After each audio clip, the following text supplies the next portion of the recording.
بسم الله الرحمن الرحيم الحمد لله رب العالمين والصلاة والسلام على أشرف الأنبياء والمرسلين سيدي وحبيبي ونور قلبي وثمرة فؤادي أبا القاسم محمد اللهم صل على محمد وآل محمد وعلى أهل بيته الطيبين الطاهرين المعصومين الذين ذهب الله عنهم الرجس وطهرهم تطهيرا. اللهم صل على محمد وآل محمد. Before we proceed, I would like to request Surah Al-Fatiha for the souls of Shuhada who were killed today in Nigeria, those who were in the procession of Imam Hussein alayhi salam, and they got killed. May Allah be pleased with their souls. Al-Fatiha. Bismillah. Ar-Rahman Ar-Rahim. Maliki Yawmiddin. Iyyaka na'budu wa iyyaka nasta'in. اهدنا الصراط المستقيم صراط الذين أنعمت عليهم غير المغضوب عليهم ولا الضالين. Another request of Al-Fatiha for all shuhada of Muslimin across the world. May Allah be pleased with all of them. Al-Fatiha. Bismillahirrahmanirrahim. Alhamdulillahi Rabbil Alameen. Ar-Rahman Ar-Rahim. Malik Yawmiddin. Iyyaka na'budu wa iyyaka nasta'in. Ihdina as-sirata al-mustaqim. Sirata alladhina an'amta 'alayhim ghayril maghdubi 'alayhim waladdallin. Another request, Ya Marhumin, may Allah be pleased with all of them. Al-Fatiha. Bismillahirrahmanirrahim. Alhamdulillah Rabbil Alameen. Ar-Rahman Ar-Rahim. Malik Yawmiddin. Iyyaka na'budu wa iyyaka nasta'in. Ihdina as-sirata al-mustaqim. Sirata alladhina an'amta 'alayhim ghayril maghdubi 'alayhim waladdallin. صلوا على محمد وآل محمد. اللهم صل على محمد وآل محمد. قال الله العلي العظيم في كتابه الكريم. بسم الله الرحمن الرحيم. ووصى بها إبراهيم بنيه ويعقوب يا بني إن الله اصطفى لكم الدين فلا تموتن إلا وأنتم مسلمون. أم كنتم شهداء إذ حضر يعقوب الموت إذ قال لبنيه يا بني ما تعبدون من بعدي إذ قال لبنيه ما تعبدون من بعدي قالوا نعبد إلهك وإله آبائك إبراهيم وإسماعيل وإسحاق إلها واحدا ونحن له مسلمون. صدق الله العلي العظيم. اللهم صل على محمد وآل محمد. Inshallah, tonight our topic is the importance of will in Islam, because tonight is Tasu'ah. When you go to the history, Imam Hussein alayhi salam, he writes his will tonight to tell us that he is departing from this world. So he has to make sure that things are put in order the way he wanted it to be. Allah subhanahu wa ta'ala also in these ayahs that we just read in Surah Al-Baqarah, ayah 32 and ayah 132 and 133. Allah talks about the importance of will. And Allah tells us that Prophet Ibrahim alayhi salam, before he departed from this world, and so as his grandson Yaqub alayhi salam, they both made sure that they wrote their will. وَوَصَّى إِبْرَاهِيمَ بَنِيهِ وَيَعْقُوبَ. Allah said, Prophet Ibrahim and Yaqub, they both made sure they wrote their will, right? And they talked to their children as well, right? Two things Allah talks about them. One is they talk about their will, and two, they made sure their children will be Muslims. In the second ayah, Allah tells us that Yaqub alayhi salam, when the time of death approached him, he gathered his children and he asked them, Ya bani, ma ta'buduna min ba'di? What are you going to worship after me? After I die? Are you going to stay on the right path or you are going to change? They answered Yaqub alayhi salam. Qalu, all the children of Prophet Yaqub, they answered saying, Na'budu ilaha, we are going to worship your Lord, Allah subhanahu wa ta'ala. Wa ilaha aba'ik, and the Lord of your fathers as well, which is Ibrahim, wa Ismail, wa Ishaq. Right? Now this ayah wants to tell us that is the custom of all the prophets, from Adam alayhi salam up to Isa alayhi salam. Every one of those prophets, before they died, they made sure that they wrote their will. Now start from Adam. Adam alayhi salam, before he passed away, Allah told him, Ya Adam, make sure that you appointed a successor. And he appointed a successor. Who was? Hibatullah, his son. He was the next person in charge. Hibatullah, when Adam passed away, before Hibatullah passed, he also was required to appoint another person, his son, to be his successor. The issue, the line continued up to him, up to Prophet Isa alayhi salam.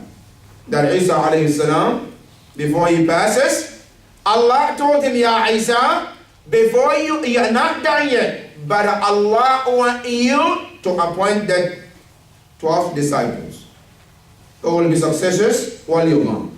Right?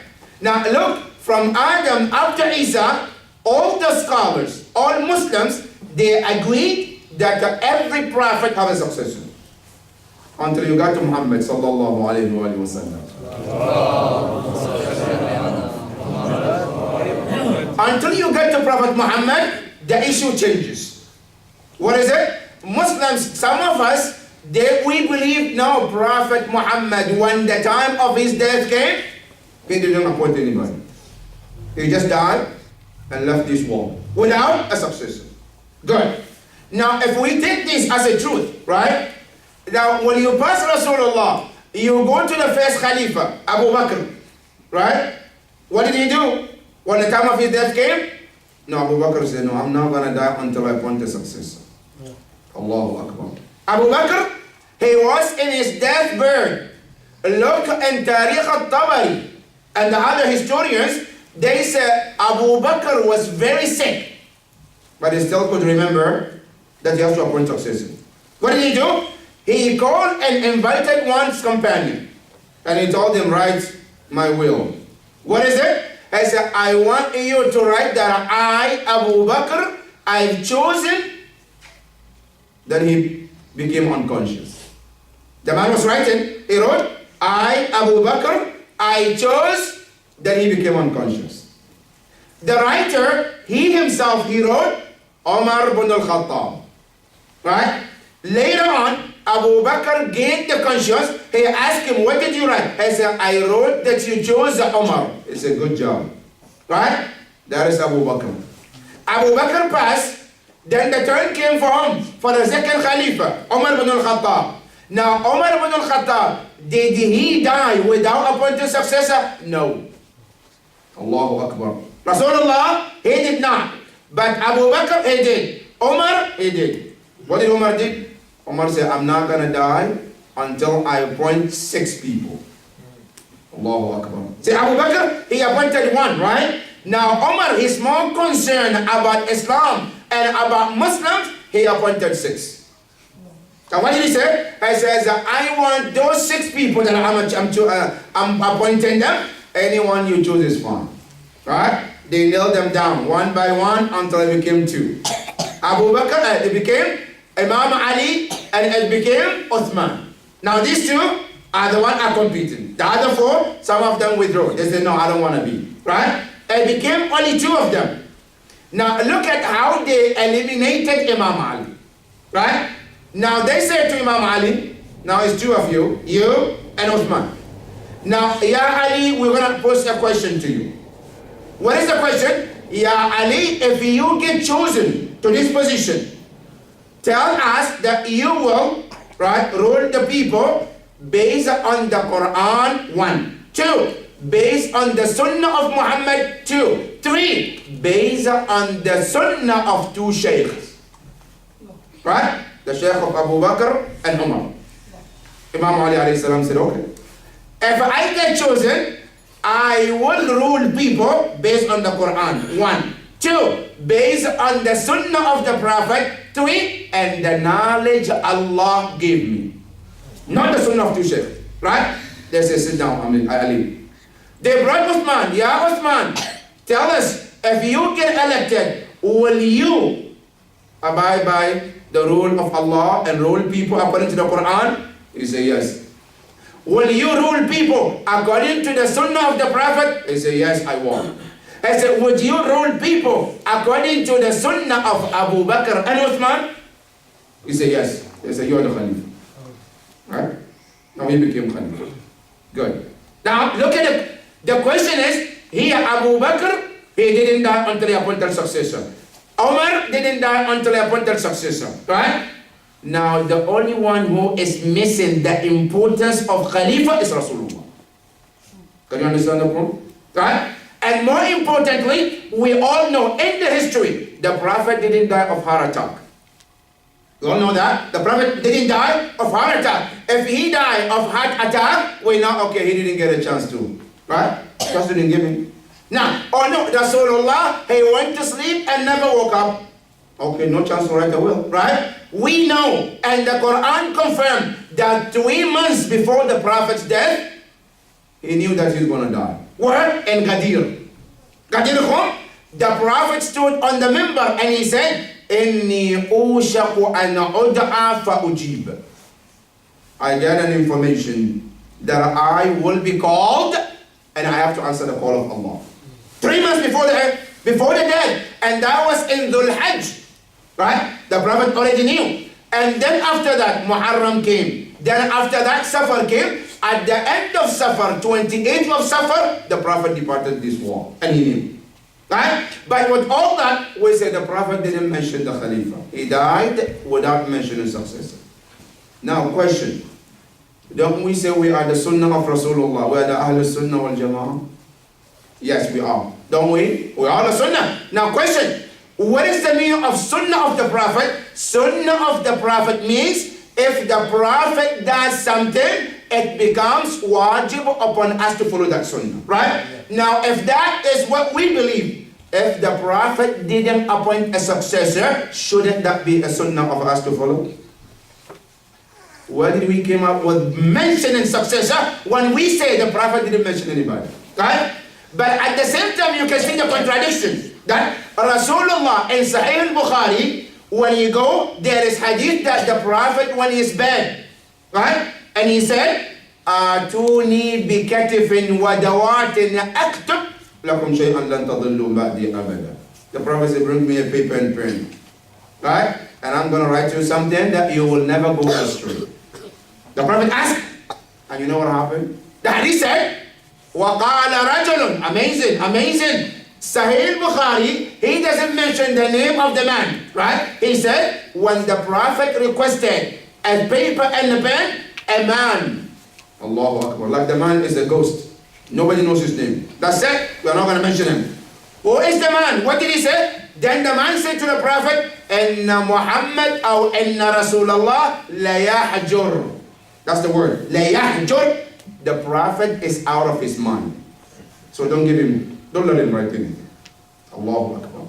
All this is mentioned in Sahih Bukhari. And the man's name is missing out of the picture. Nobody knows who the man is. But the man did not allow the Prophet to write. Then the Prophet became angry. And he said, Qumu anni. Go. Go. If you're not letting me to write, go. And they left. Because the Prophet didn't write anything. Right? That is what they said. But now go back to the history of the Prophet. The Prophet who we know, and the Quran also wrote that when Rasulullah was going from Mecca to Medina, he made sure somebody is there. True or false? And he knows he's not dying. No, he's gone from Mecca to Medina. He says, Ya Ali, come and sleep in my bed. Ya Rasulullah, are you dying? No, I'm just going to travel and I'm coming back, but I want you to sleep in my bed. And Quran also confirms that Allah sent the ayah upon this, where Allah said, Inna Allah ishtara.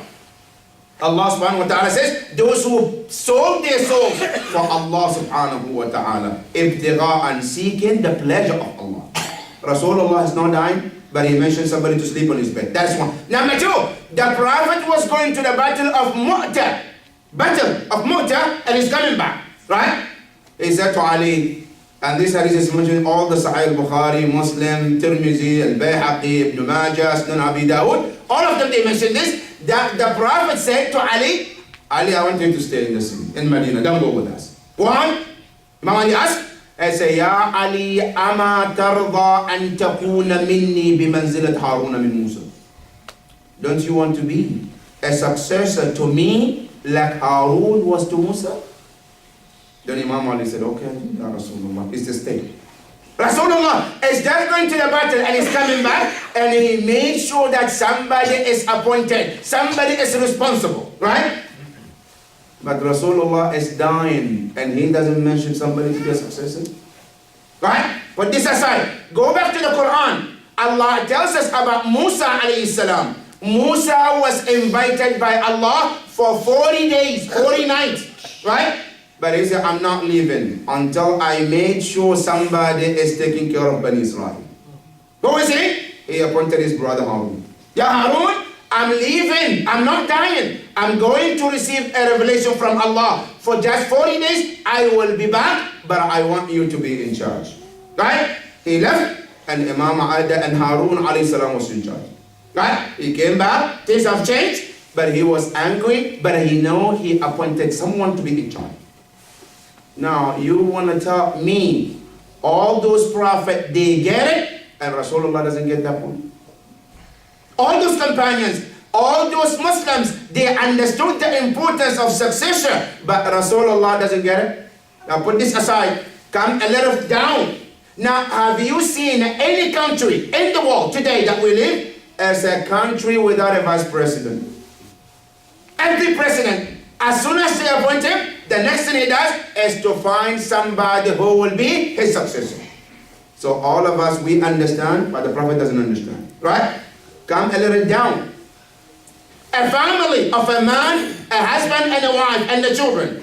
And the husband is the leader, right? The husband wants to travel.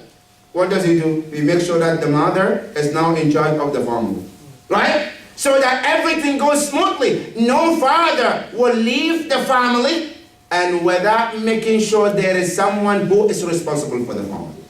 True or false? That is a normal common sense. Not only that, you have a bird, a pet in your house. You want to travel. What do they do? Most of the time, the pet, animal, right? Most of the time, either we go and find someone to take care of the animals in the house, or we take them to the shelter, or we take them to somewhere where they take care of the animal. At least we are responsible to that point. Now, Rasulullah, who Quran tells us, لَعَلَّكَ بَاخِعٌ نَفْسَكَ عَلَىٰ أَلَّا يَكُونُوا مُؤْمِنِينَ. You're always concerned about their faith, their iman. That prophet will die without making sure there is a success. Right? That is the important message that we have to understand. That Allah is telling us in the Quran. Ibrahim wrote his will, right? Every prophet, before they died, they made sure that the will is written, so that everything goes smooth, right? That is number one about the importance of will. Now come to the will. In Islam, brothers and sisters, writing a will sometimes is wajib and sometimes it's mustahab. It is mustahab to write a will if you don't owe anybody anything. But as soon as you owe somebody a penny, you have to write a will. It becomes wajib.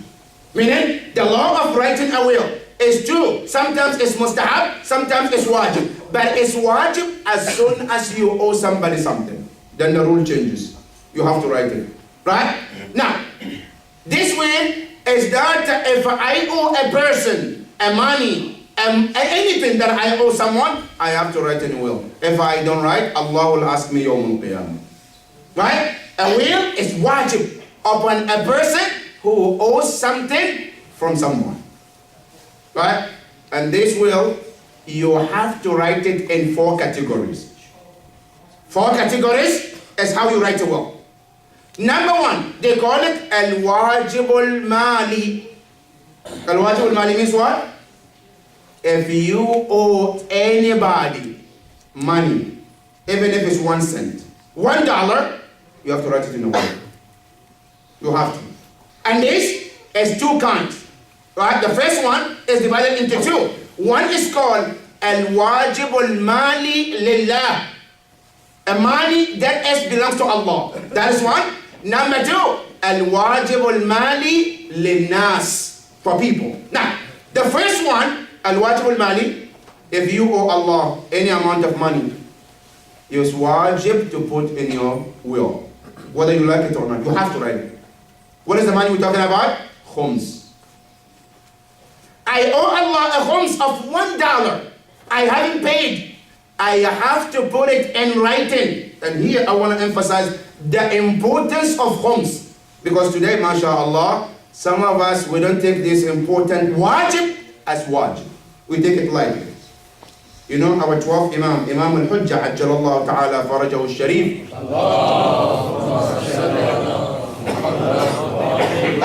You know what he said about khums? He said, La'natullah wal-nas wal-malaika. He said, may Allah curse a person and the angels and people, all of them. He said, may they all curse a man who refused to pay our right, which is khums. Imam al-Hujjah, if a person refused to pay khums, Imam, it says, may Allah curse the person and the entire people and the entire angels. That is how serious the khums is. Not only that, Imam al-Qadhim said also, he said, anybody who eats our right, which is khums, and fail to pay it to us, he said, whatever he or she eats is nothing but fire in their stomach. That is Imam al-Qadhim. Right? All Imams, they gave us the importance of khums. Right? That any person who fits in the category of khums is must, you have to pay. Now when the khums becomes wajib, when you meet these categories. Number 1, if you have minerals, right? You owe minerals, you have it in your hand, Islam says you have to pay khums from it. That is 1. Number 2, any money that is mixed of halal and haram. Right? Your money is mixed of halal and haram, Islam says you have to pay khums. Now I don't mean that you have to go sell alcohol, right? Intentionally, and you said, okay, this is haram, this is halal, mix them, khums, good to go. No. A money, by mistake, it became mixed with the halal and haram. You couldn't tell how to purify the money. Islam says you have to pay khums. When you pay the khums, the rest of it becomes pure and clean for you. That is 2. Number 3, people who are divers. You dive, you get into the bottom of the sea, you find precious stones, you are obligated to pay the khums from that. That is number 3. Number 4, a land owned by a non-Muslim, right? A land owned by a Muslim, when you sell the land to a non-Muslim who is called dhimmi, because there are 2 kinds of non-Muslim. One is called harbi, one is called dhimmi. Al-harbi is a non-Muslim who declares war at Muslims. You cannot sell them this land. No, it's haram in Islam. But if a person is a non-Muslim, but is what? As dhimmi, he is peace with the Muslims. When you sell them a land, Islam says you have to pay khums from that. Right? That is number 3. Now number 4, from this that you have to pay khums. Another one, from the wajibat, people who have to pay khums, they are earning income. You're working, you're earning halal income. Right? You earn, you do your expenses, the rest of them you put in your savings account. Right? After paying all your expenses, right? There's money sitting there. If the money stays in your account for the period of 1 year, Islam says you have to pay khums from that. It doesn't matter. I have a student loan, doesn't matter. I still have mortgage, doesn't matter. As long as it stays in your savings for 1 year, Islam says you have to pay the homes from that money. But if you have, and I'm going to tell you, even though I should not, right? But this is called one of the tricks. It's okay. Islam allows you to do that anyway. If you have the money sitting in your account, 1 day before the homes becomes entitled, you are allowed to utilize it in a way that you want, and you're not obligated to pay the homes. But by the way, you have to keep in mind, you cannot trick Allah. Right? I can trick, right? Because some people, that's what they do. I have savings. Okay, I have what we call Ras al-Sana, which is, I always fix my year, right? Let's say, my homes is always start with the 10th of Moharram, right? Now, on the 9th of Moharram, which is a day before my homes becomes due, I can take the money and put it somewhere, right? Pay all the bills, now there is no money in there. It's okay. But if I did this to escape from paying homes, Allah knows the best, right? But if the money was sitting in your account for the period of 1 year and you are paying all your expenses, and this is considered extra money, you owe the homes to pay homes. You owe Allah subhanahu wa ta'ala in Halil Bayt alayhi. You have to pay the homes. Now, these homes, how do you pay them? You have to, whatever you have, if it's the income, you have to divide it into 5, right? When you divide it into 5, you take 1/5, 1 out of the 5, and the 1/4, all the 4, it belongs to you. Whatever you want to do is up to you. But 1/5, you divide it into 2 as well, right? One is called Sahmul Imam, the portion that belongs to Imam, right? The second part is called Sahmul Sada. You give it to the Sayyids. One, Sayyid who is poor. Not all the Sayyid. First, if the person have to be Sayyid, 1. 2, they have to be poor Sayyid. That is 1. 2, or they are orphan, a Sayyid that is orphan. No father to take care of them, right? They are entitled of that homes. A Sayyid who is stranded, traveling somewhere, they're stranded, the money is gone, they don't have anything to continue their journey, you also are allowed to give them from Sahm al-Sad, right? Now, the second part, the first part, which is Sahmul Imam, that's supposed to go to Imam. Imam is the one who is in charge of it, right? Now, this happened at the time of Rasulullah, the Prophet used to collect the homes. At the time of Imam Ali, he used to collect homes.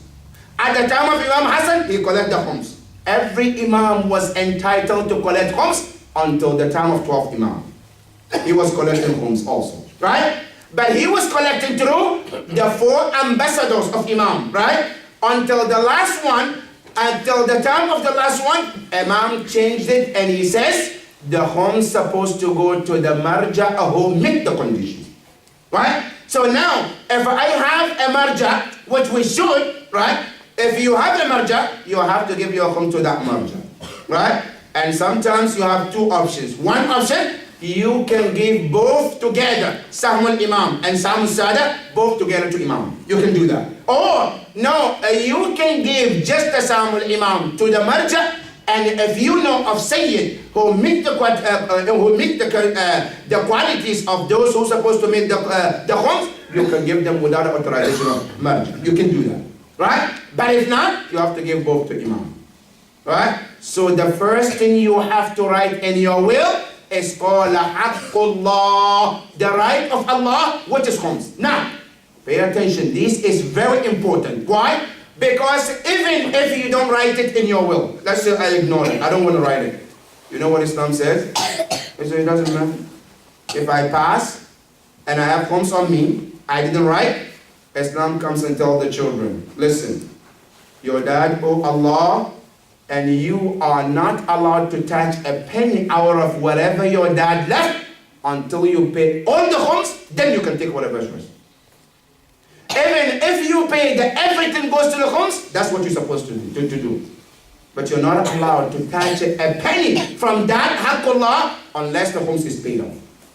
And not only that, you know, even in Hajj, you want to go into Hajj, you have money, you can go to Hajj, the first thing they say, you have to pay homes first. If I don't pay homes and I go to Hajj, my Hajj will be hanging until the khums is paid off. Right? That is how khums is important. So the first thing you have to write in your will is called al-wajib al-mal. Right? That's the first part. That is between you and Allah. The second part is wajib al-mali lin-nas. I owe Muhammad $1. I took 50 cents from Muhammad, right? A loan. Islam says you have to write it.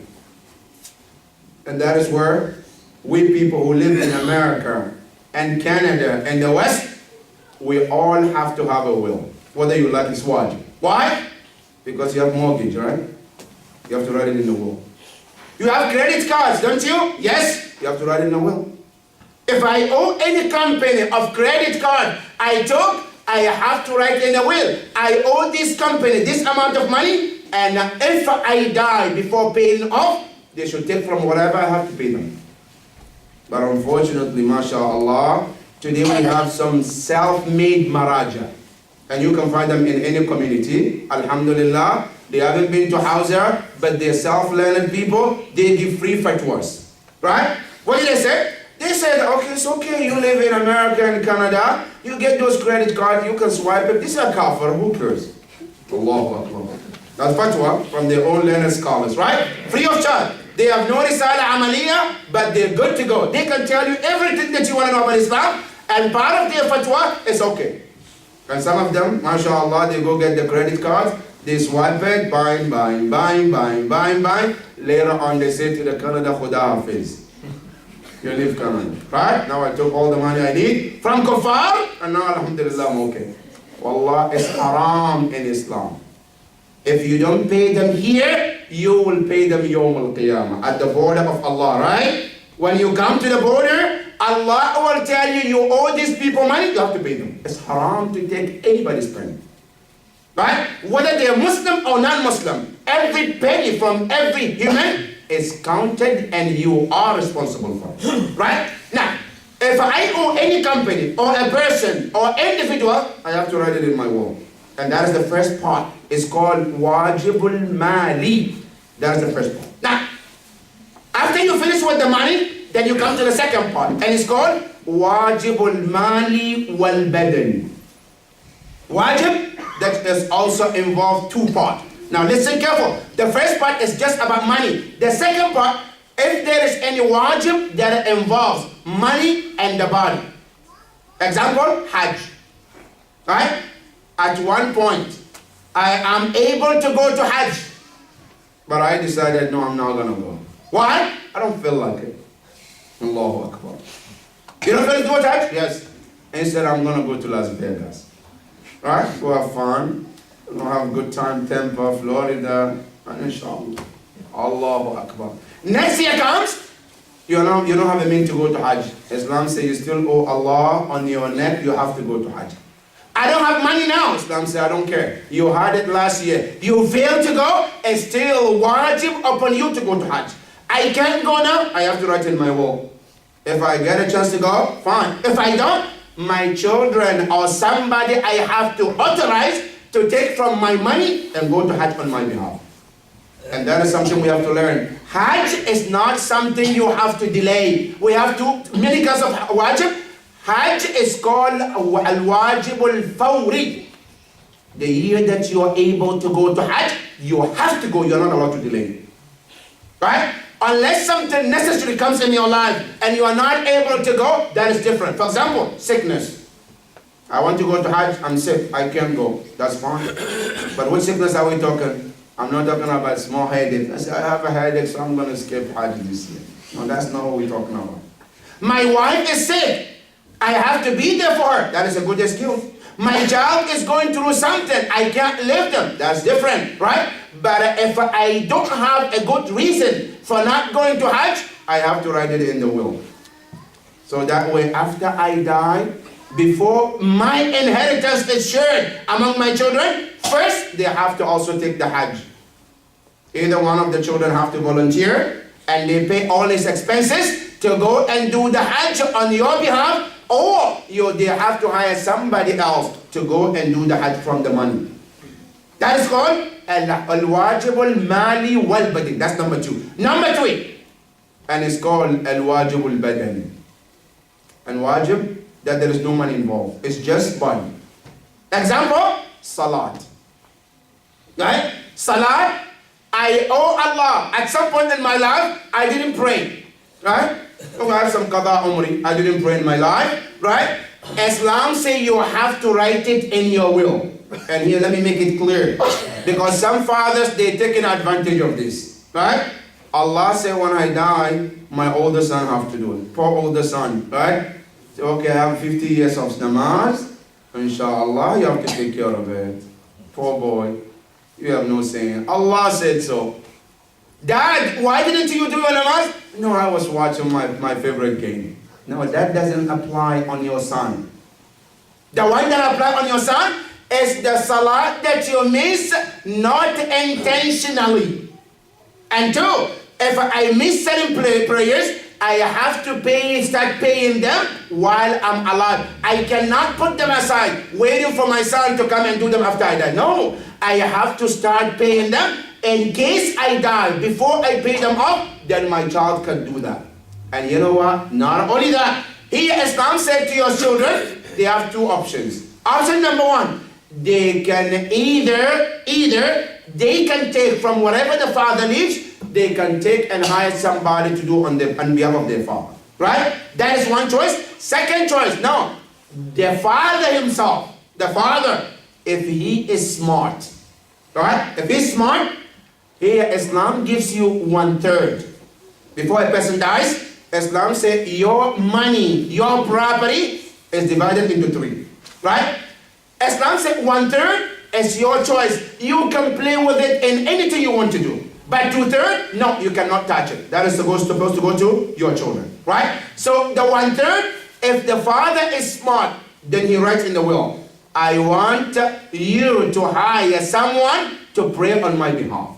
And I miss a year salat, 2 years salat, 5 years salat. Then after the person passes away, the children are obligated to hire somebody to do that. But guess what? If you don't put it in writing, there is no wajib upon them. They don't have to hire somebody. If they want to, they can. If they don't want to, they can keep the money to themselves and they don't have to hire somebody. Unless the older son, he has to deal with that. Right? That is number 3, and it's called al-wajib al-badani. That is the 3rd part you have to write. Number 4, and it's called al-hiba al-amma, general gift. And look at the beauty of Islam. Islam said that the 4th part, Islam said is your own, totally is for you. Whatever you want to write, it's up to you. For example, I have a sister who is struggling, right? Because you know, in inheritance in Islam, it comes in different categories. Category number 1, and it's called first class, right? First class in inheritance, it's only the children and the parents. Which means, if a person passes away, he has a children and he has a parents. They are called first class. They are the only ones who can inherit. And if there is only one from the first class, one child, one father, one mother, they take everything. The second class doesn't get a penny from it. Right? The second class, if there is none of the first class, then it goes to the second class. The second class at home are the grandparents, right? They are the grandparents. If the grandparents are alive, they also inherit. And then also the sisters and the brothers. Right? That's the second class. Now, if there is a one from the second class, the third class doesn't inherit anything. Right? If there is none of the second class, then it goes to the third class. And the third class is whom? Is the uncles and the uncles and the aunts. They also inherit. But if there is a wife will inherit with all the classes. Right? With the first class, she will inherit her share. With the second class, she will inherit. And with the third class, she will inherit as well. Right? Now, here Islam says in the 3rd category, right, which is al-hiba, the 4th category, al-hiba al-amma, here in case you want to give to someone among your family. A sister, which you know she is not going to inherit because you have children, right? But you want to be kind to her. You want to give a donation, a gift to her. Islam says in the 4th category you can write it. My sister, I want her to have this portion. My brother, I want him to have this, right? You can write any gift that you want. Not only that, right? You have children, boys and girls, right? You know that the girls get less than the boys, right? You want to be generous to your daughter, you can give it from the fourth one. That's fine. That's extra. You can give, that's fine. Or not only that, you have a friend, non-Muslim, an atheist, a Christian, a Jew, right? He was kind to you. He plays a big role in your life. You want to donate something for him? Islam says you can do that. That's fine, totally Islam. That's good. Not only that, you want to donate some amount of your money to him, to a masjid, to Imam Barga, or to a mosque, or to do some good things, like building a hospital. You can do that from the fourth one. Right? That is how the inheritance has to go. Right? And that is how to write the will in Islam. Now here, a lot of people ask some questions. Right? Sometimes they said, can I write in my will, let's say I have children, boys and girls, or maybe boys sometimes, maybe sometimes girls, but one of them is not respectful. He's always mean to me. He always doesn't listen. Can I tell him no, he cannot inherit in Islam? Can I wipe him and I say, I don't want him or her to get anything? Can I do that? The answer is no, you cannot. Too bad. Even if the child was not obedient, was not a good child, he still takes his share after I die. Doesn't matter. Right? Because in Islam, for a child not to inherit a father or a mother, they have to do two things. Two things. If it happens, they cannot inherit. One, if they kill the father or the mother, then they don't get anything from that. If a person kills a person he's supposed to inherit, Islam says you are not getting anything from that. Right? Or if the child and the mother, or the child and the father, they both are on two different religions, then they cannot inherit in your child. Which means, if the father is a Muslim, the son is not a Muslim, the child cannot inherit the father who is a Muslim. But what? If the child dies who is not a Muslim, the father can inherit the Muslim son, the non-Muslim son. Right? And you can see Zahra alayhi salam, she was making this argument with Abu Bakr. Right? In the khutbah, when she wanted to take a fadak, and Abu Bakr said, no, you're not getting it. Right? One of a reasoning with him, she said, أَوَلَسْتُ أَنَا وَأَبِي عَلَى مِلَّةٍ وَاحِدٍ. Isn't me and my father are on the same religion? Right? Because Zahra, she knew, if she was not a Muslim and the Prophet was a Muslim, she cannot inherit him, because they have two different religions. Right? But because she was a Muslim and her father was a Muslim, so she have all the right to inherit. And she was making that reason with Abu Bakr. Right? So that is one of the reasons that can stop someone from inheritance. Other than that, it's wajib to inherit somebody that you did not cause their death, or you don't have different religion with. Now, what is the significance of will? Why is it important? Allahu Akbar. You know, the significance of will is here in Islam. It's a one opportunity Islam gives to you, and it's either use it or lose it. How? See, Islam said, before I die, right? Islam said, I want you to make all decisions that you want. What? For example, who do I want to wash my body? That is my own choice. I can write, I want Mr. Zayd to wash my body. I don't want Mr. B to wash my body. You can write that in Islam. That's your choice. Number two, I want this person to do my namaz, and I don't want this person to do. That is your right in Islam. I want this person to come to my funeral, and I don't want this person to come. It's your right. You can write it in the wall. Right? All these are your right Islam gave you. And that is why you see Zahra alayha salam, she exercised that right to Imam Ali. Remember what she told Imam Ali? I don't want Mr. A, Mr. B, Mr. C to come to my funeral. I want my funeral to be at night, she said to Imam Ali. I don't want you to be today. That's your right. And Imam Ali did that. Right? And I want to be buried in this location, not that location. That is your right. You can do that. Right? Sometimes you can say, I don't want to be buried in Canada.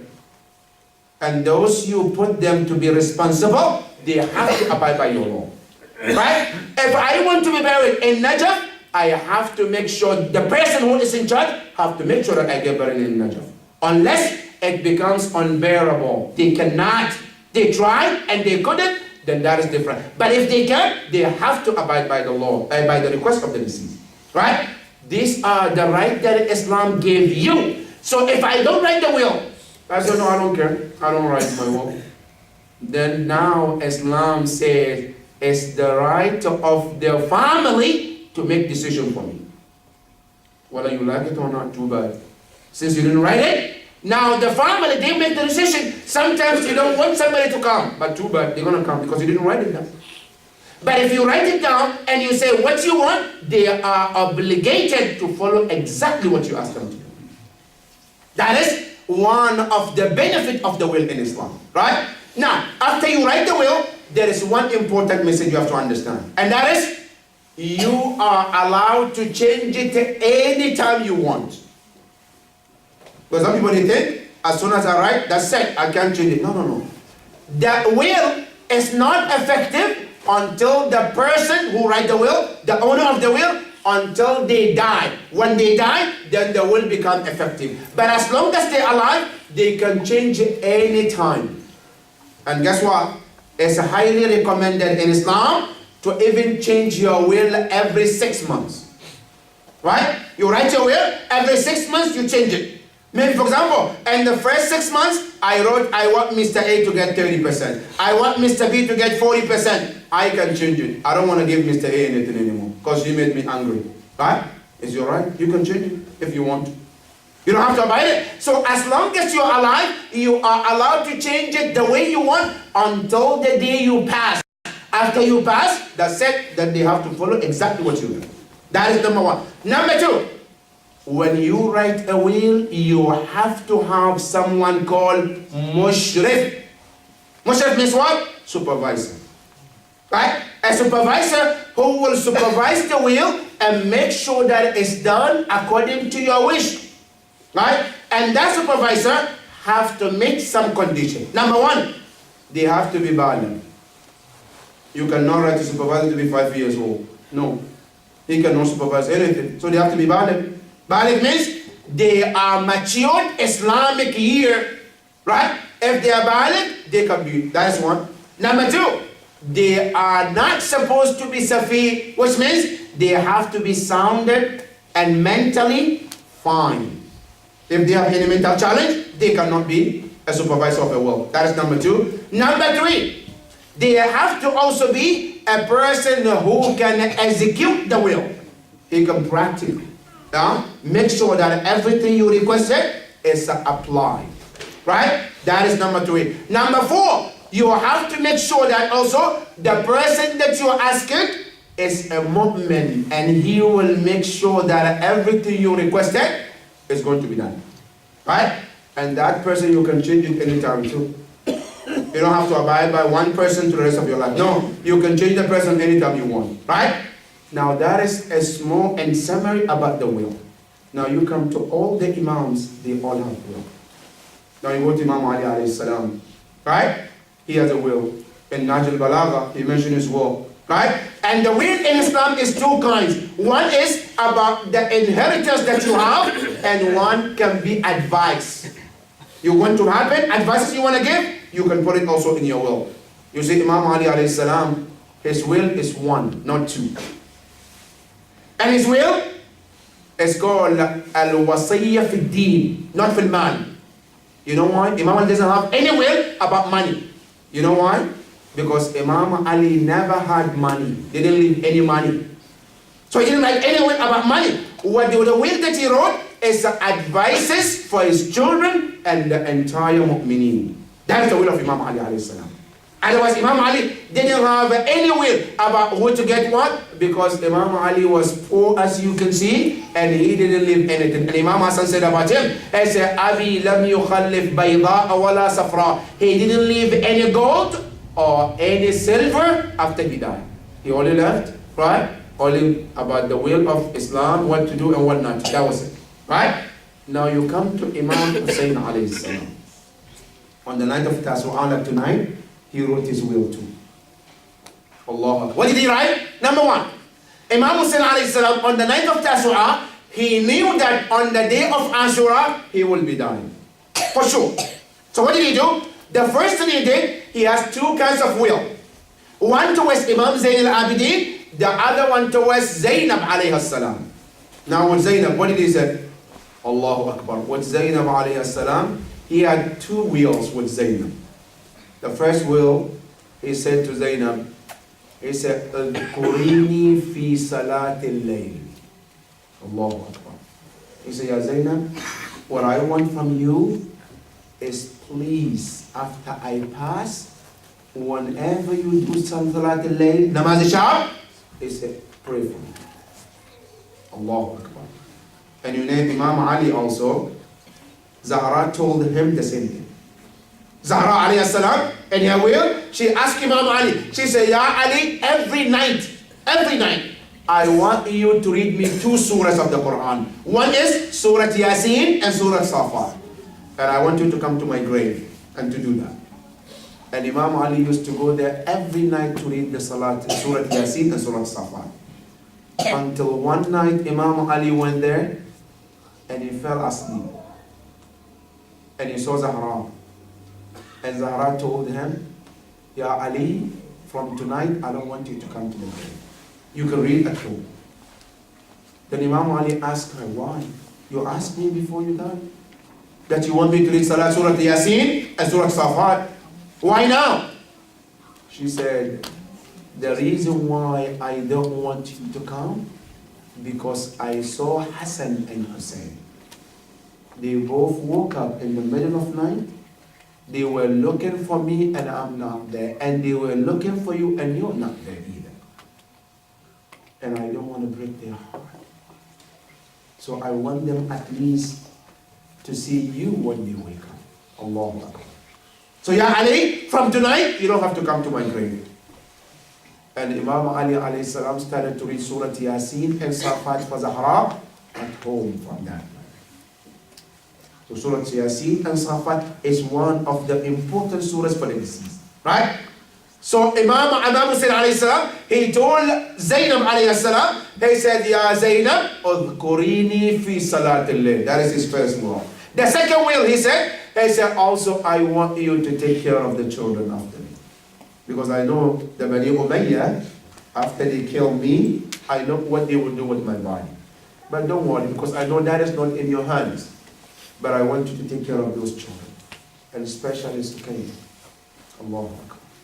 Sukaina, yes, take care of them. That was the will of Imam Hussein to Zainab alayhi salam. Then he come to Imam Zayn al-Abidin. He said, Ya Zayn al-Abidin, my will to you is this. The first one, he said, from tomorrow, your imamat and your leadership will be activated. You are the imam from tomorrow. So what I want you to do is that from tomorrow after my shahada, you are the one who's supposed to lead. And that is why when you go to the Zainab alayhi salam, from the day of Ashura, Zainab, everything she does, she consults Imam Zayn al-Abidin. But before that, she always consults Imam Hussein alayhi salam. Until the day of Ashura, she always consults Imam Zayn al-Abidin because he is the leader after Imam Hussein alayhi salam. That is number one. Number two, then he told Imam Zayn al-Abidin, one of the will of Imam Hussein to Imam Zayn al-Abidin, he says, Sabran, I want you to be patient because I know there is a long journey ahead of you. I know you will be dragged from Karbala to Kufa. And you will be dragged from Kufa to Sham. And not only that, Ya Zayn al-Abidin, you will be humiliated as well. You will be chained as a slave. Your legs will be chained, right? And all this you will go through, and I want you to be patient. Allahu Akbar. Not only that, he said, Ya Zayn al-Abidin, my will to you also to be patient because tomorrow, not only you will witness my killing, you will witness all of these people here, how they will be killed and they will be brutalized. Allahu Akbar. And be patient, Ya Zayn al-Abidin. That is Imam Hussein is telling Imam Zayn al-Abidin. And he told him, Ya Zayn al-Abidin, my will to you also is that to take care of those women as well. Because you are now in charge. Take care of them. Watch them. Make sure that they're okay. Allahu Akbar. And he told Zainab the same thing, to take care of Imam Zayn al-Abidin as well. Is to watch each other, to take care of each other. Right? And then after that, Imam Zayn al-Abidin salamullah alayhi, he also asked Imam Hussein alayhi salam, is there anything I need to know? Now he told him what he's supposed to do. Then Imam Zayn al-Abidin is asking him some kind of advice, something optional he wants to give. Allahu Akbar. Then Imam Hussein said, yes, I have learned a dua from my grandfather Rasulullah, that anytime things become so tense, things become difficult, life become difficult, he said, call Allah with those dua. Allahu Akbar. What is the dua? Then Imam Hussein alayhi salam read the dua to Imam Zayn al-Abidin. Ya Rabbi Kaf Ha Ya. Ya Rabbi Yasin. O the Lord of Kaf and Ha and Ya. O the Lord of Yasin. And you go to read the dua. It's a little short, it's a little long. Imam read the dua and he said to him, memorize this dua and practice it in every difficult part of your life. And Imam Zayn al-Abidin salamullah alayhi was reading that dua from the Karbala to Kufa, from Kufa to Sham, and he said that is what gave me peace in all the difficulty that I went through. Allahu Akbar. That is the wasiyyah of Imam Hussein alayhi salam to Imam Zayn al-Abidin. Then after that, he turned towards his companions and he gave them their will too. What is advice to each one of them? And he gave them, all of them, the advice, how to react and all of that. Right? But on the day of Ashura, when Imam Hussein alayhi salam, he saw the enemies were standing and they were looking at him.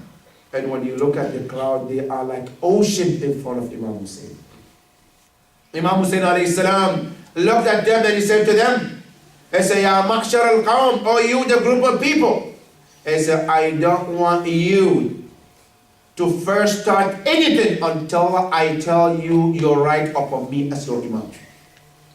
What is your right upon me? He said, your right upon me as an Imam is to advise you and warn you about what you are about to do. Allahu Akbar. And as Imam was advising them, you know, Umar ibn Sa'ad, he turned and he said to one of them, he said, start beating drums so we don't hear what Hussein is telling us. They started beating drums.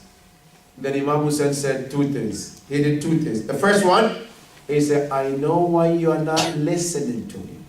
And wallah, this is very important, brothers. Imam Hussein said, I know why you are not listening. What is the reason? When they asked Imam Hussein, he said, because your stomachs are filled with haram. You know what's a this is a great lesson Imam Hussein is telling all of us. That if a person is eating haram, his stomach will be filled with haram, he will not get the opportunity to hear the call of his Imam. Imam Hussein alayhi salam, then he looked at them, then he started crying. They asked Imam Hussein, why are you crying? Imam Hussein said, I'm crying for those who will end up in the hellfire because of me. Have you ever seen a leader like Imam Hussein? He's crying for his enemies. He said, I'm crying because they will end up in the hellfire because of me. Ya Hussein, they are your enemies. They came to kill you. But I still have the rahmah and the mercy for them. Allahu Akbar. Right? On the day of Ashura, after they cut the water from Imam Hussein alayhi salam and his companions, the children were crying, Al-Atash, there is no water. The women are crying, Al-Atash, no water. Even women who were breastfeeding, they couldn't breastfeed their children because the milk has dried out. Imam Hussein alayhi salam went to the tent to say goodbye. As he walked into the tent, his wife approached him. He said, Ya Aba Abdullah, can you give this infant a water? If we are not allowed to drink the water, at least this infant, they should have a mercy to give him water. Imam Hussein alayhi salam brought the infant. And he was carrying Ali al-Asghar in his hand. And he showed it to the people and he said, Ya Ma'shar al-Qawm, if I'm criminal and I came here to fight you, what is the crime of this baby? Please take him. If you think I will drink the water, you take him and give him water and bring him back to me. Allah, Imam Hussein even giving them the option.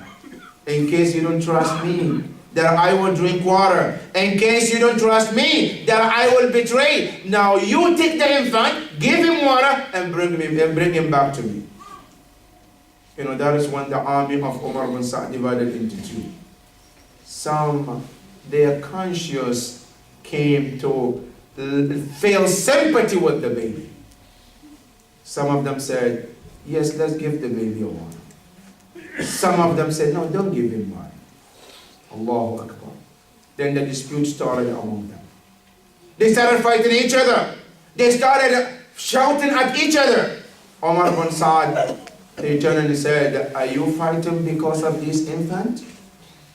He said, if you're fighting because of this baby, I said, I know how to end the dispute among yourselves. Then he turned and he called one of the shooters, and his name is Harmala, la'natullahi alayh. He told Harmala, Ya Harmala, I want you to kill this infant to end the dispute among my army.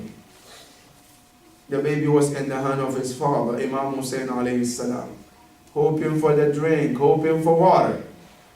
Harmala took his arrow out. He then changed a face towards the infant.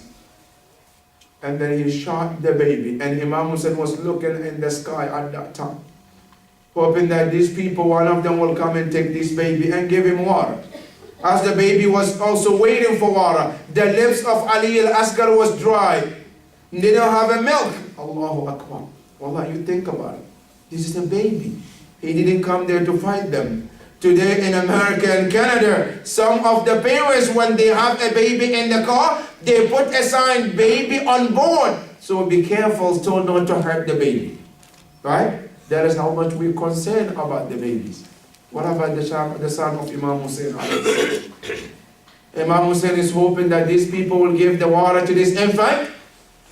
But before he realized, he saw Ali al-Asghar was moving in his arm. Imam Hussein alayhi salam looked at his hand and he saw there was a blood was gushing from the neck of Ali al-Asghar.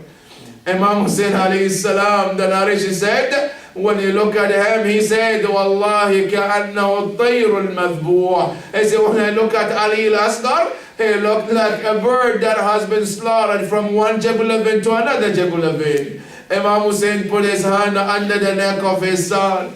The hand was filled with the blood.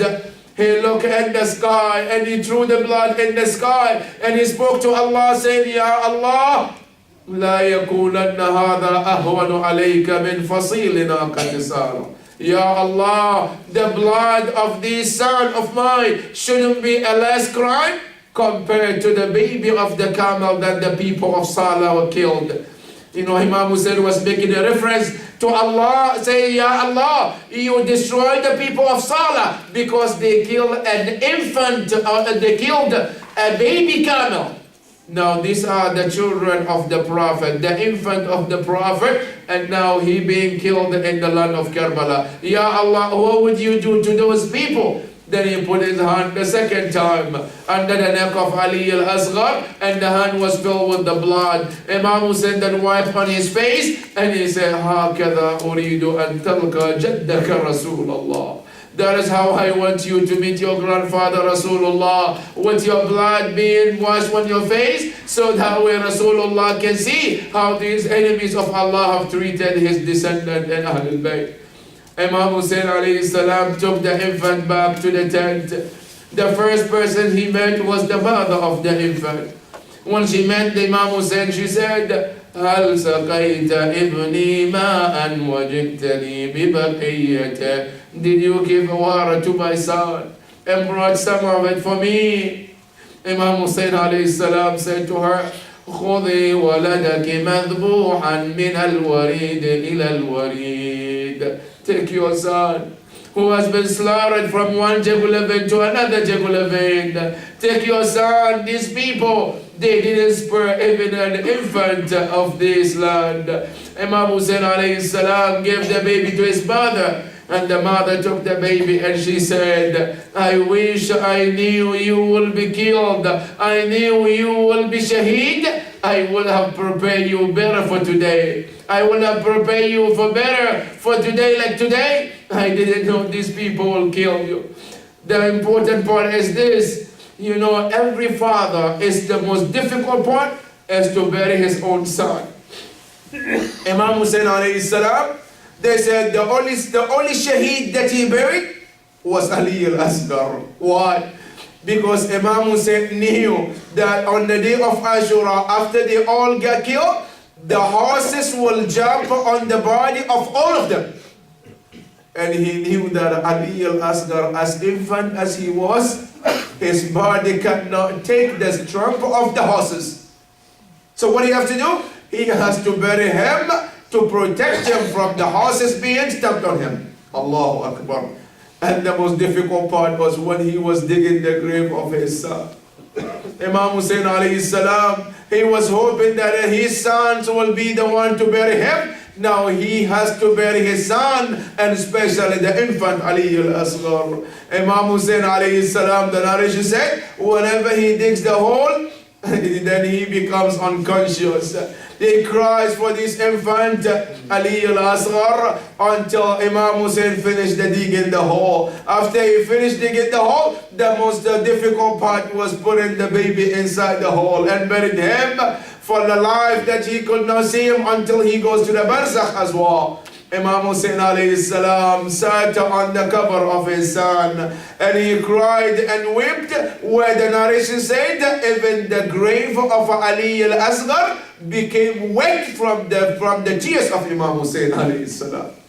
Because this is the infant who was brought there with his mother, and now these people didn't even spare this infant. They also killed him as they killed the adults of the shuhada of Imam Hussein alayhi salam. Inna lillahi wa inna ilayhi raji'un. وسيعلم الذين ظلموا أي منقلب ينقلبون والعاقبة للمتقين.